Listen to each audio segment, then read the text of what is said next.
Hi everyone, my name is Angela Rogers and I am in Kinesiology 516 for Advanced Exercise Physiology. And today we're going to go ahead and be talking about ATP pathways. And I'm going to go ahead and explain to you how cellular respiration works and the overall breakdown of glucose and fat molecules. So the first thing that I want to talk to you guys about is ATP. So ATP is adenosine triphosphate. It is one ribose molecule, it is an adenine molecule, and three phosphates. So this molecule is so important in our bodies. It is the powerhouse of cellular respiration and the reason that our body is able to do work. So energy is released when phosphate breaks off and becomes ADP, adenosine diphosphate, via hydrolysis, which is the power of water breakdown and creating water. It's a continuous cycle. So ADP is later converted back to ATP for future synthesis, meaning that the cycle is so continuous that our cells are continuously using enzymes to keep the cycle going. It is recycled 2,000 to 3,000 times a day per research and is also known as the building block of life. So what does ATP actually do? So we consume macronutrients and we use the energy from these macronutrients to break down carbs, fats, and proteins and use potential energy for biological work and cellular processes. So as we've learned in chapter 5, that biological work is created by the energy transfer from potential energy down to kinetic energy and vice versa. So the cycle is continuous as always. So ATP is also responsible for cellular respiration, muscle contractions, nerve conduction, and a number of other reasons why our body is able to function. Pathways of ATP that we're going to go over, they're going to be the citric acid cycle, as I'm sure you all have known as the Krebs cycle from high school biology. It's the chemical reactions that convert macronutrients into an enzyme called acetyl-CoA to create ATP. Glycolysis is the complete breakdown of glucose, which we will also go over. Beta oxidation is the breakdown of fatty acids. It's the process that allows acetyl-CoA to be entered into the citric acid cycle. And then last but not least, oxidative phosphorylation and the electron transfer chain. So oxidative phosphorylation is the release of hydrogen electrons via the electron transport chain to synthesize ATP and give electrons to oxygen to create water. Again, all of these pathways are very continuous. They're continuously cycling. So just keep that in mind when you learn about this stuff, is to recognize that our body is continuously recycling to create ATP and give us as much energy as we can to do work. So the first thing I want to go over is cellular respiration, the process in which glucose is broken down to create energy by use of electron transfer. So in chemistry, I'm sure you all have learned about redox reactions. And what this means is that when electrons gain electrons, they are being reduced, and when they lose electrons, they're being oxidized. So that's what's going on in cellular respiration. ATP synthesis occurs during these redox reactions. The energy of electron transfer is what creates ATP and what synthesizes it to give us energy. So electrons through the electron transport chain, aka oxidative phosphorylation, is where our main components and the matrix hub, that is what gives us the energy most off. Creates energy and gives electrons to oxygen to create water, as we've already known. All of this is taking place in the mitochondria. Glycolysis takes place in the cytosol, that we'll go over. So the first thing I want to talk about is anaerobic glycolysis, what also known as rapid glycolysis.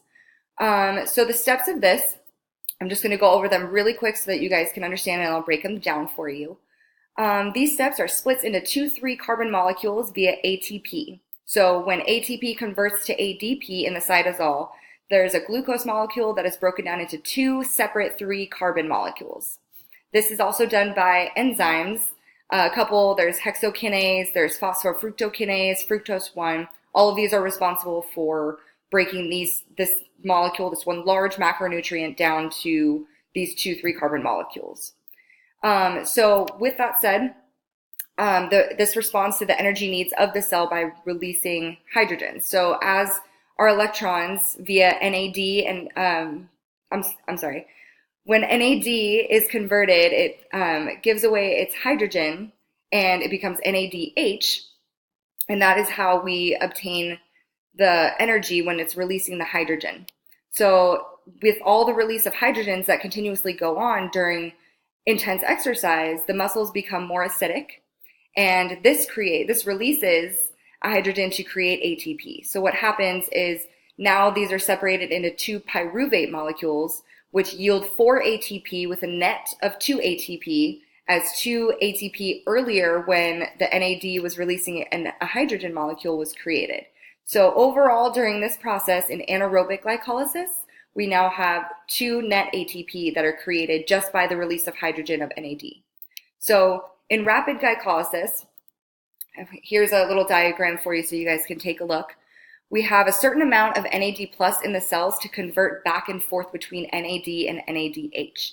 NAD and FAD, please remember throughout this lesson, that is going to be the most crucial enzymes you guys could possibly think of. So these are the enzymes that help us, these are the molecules, that help us create ATP overall in every process. So because our cells only have a certain number of NAD to go ahead and keep reconverting back into ATP, we need oxygen to go ahead and create more energy. But with such intense exercise, high intensity exercise, NAD is unable to keep up with the energy needs of the cell. So what this does is without enough oxygen, NADH donates hydrogen electrons, making the muscles more acidic. So pyruvate is reoxidized to create more NAD for glycolysis and converted into lactate acid. So instead of when glucose is broken down into 2 3-carbon molecules and each of those become pyruvate molecules, instead of these pyruvate molecules being sent to the citric acid cycle, which we'll talk about later, these are converted into lactate acid, which binds to other hydrogen electrons, creating 2 lactate molecules. And that is why your muscles become sore. So anaerobic glycolysis is a very high intense exercise.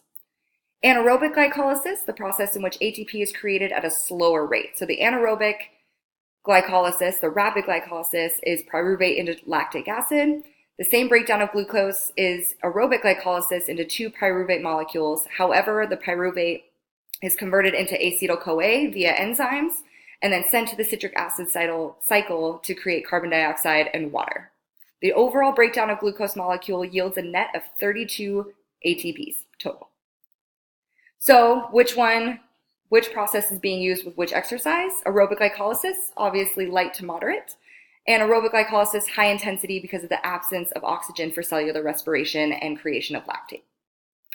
Fatty acids, converted to acetyl-CoA via beta oxidation for entry into citric acid cycle. So fatty acids are triacylglycerides, and they're broken down into free fatty acids and a glycerol molecule. So here, everything takes place in the mitochondria. The blood transports these free fatty acids via the plasma and albumin.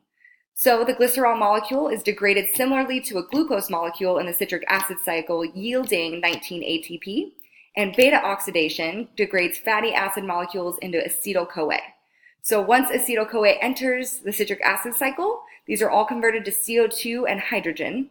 And then ATP is created via oxidation of hydrogen atoms during oxidative phosphorylation. All of this, glycerol plus a fatty acid molecule, all of this creates a net of a whopping 460 ATP. It's pretty amazing. So exercise, fat catabolism is utilized during low intensity exercise due to the amount of free fatty acids. We don't want to use our secondary fuel source, which is fat, during high intensity exercise because glucose is going to be our main source of energy there, which is why it creates lactate. Because low intensity exercise does not require the same amount of energy needs during glycolysis, fat is the primary fuel source.